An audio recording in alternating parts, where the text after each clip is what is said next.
'Twas the night before Christmas, when across IAS, not a creature was drinking. I'd call that a success.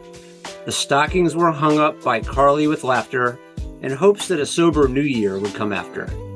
Reno, Michael, and S nestled snug in their beds, while visions of pickle pears danced in their heads. And Dry Mountain Mama and Steve K, who was scheming, had just settled down for some nice sober dreaming. When out on the lawn, it felt like thunder struck, so I jumped from my bed, motivated AF.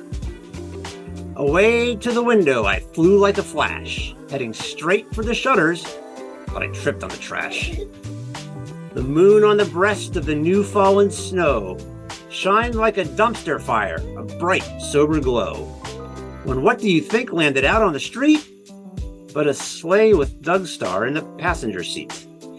And the driver, he sported an awful mohawk, so I knew in a moment it must be K-Doc. More blazing than blackbirds, his coursers appeared, and he yelled, "Elbud, MOB!" It was all pretty weird. Then, now Mrs. Dancer, now Lacey and Sally and Big Win, on Drifter, on Polly, Molly, A-Rod and Simon, plus Danica, Lenore, plus Dee Dee and Macca, on 3G, Danny and Miney Rebecca. To the top of the porch, to the top of the wire. Now dash away, dash away. Ah! My pants are on fire.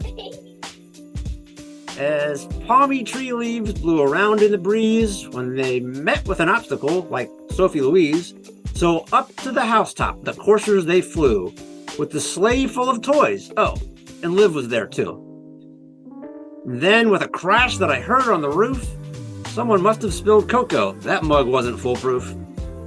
Well, I got a bit nervous. My knees started to shake when down the chimney came K-Doc, wide awake. Then his second half got stuck and he looked disconcerted. That was maybe because he had come down inverted. But he finally squeezed out, landing square on his nose, and he flopped on the floor like a wet nest of crows. He was dressed in red yaya from his head to his shoes, but you just got the feeling this wasn't good news. A saddle tramp with a sack he began to untie. But what happened to Santa? Who the heck was this guy? "What the hell are you doing?" I squawk-boxed the dude. "Barging into my house like a bear, it's just rude." He replied with an eye roll and an "Exporter me on." Well, that ticked me off, so I yelled, "Bring it on!"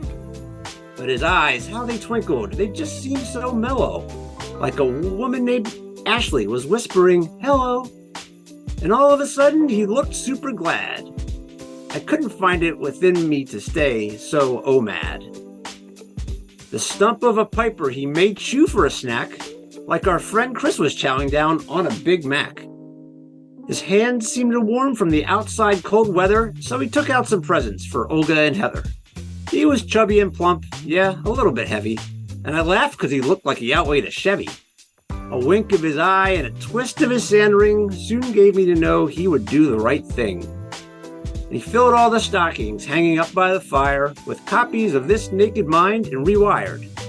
At that point, I began to feel like a new me. But then the eggnog kicked in and I had to go pee. He said, "Starting now, this is your time to reign. Go join Viv and Raoul on that great sober train."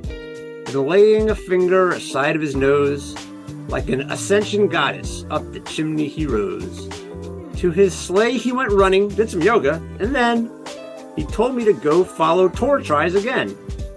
But I heard him exclaim, but he made quite a clatter, "Sober Christmas to all! It's just mind over matter."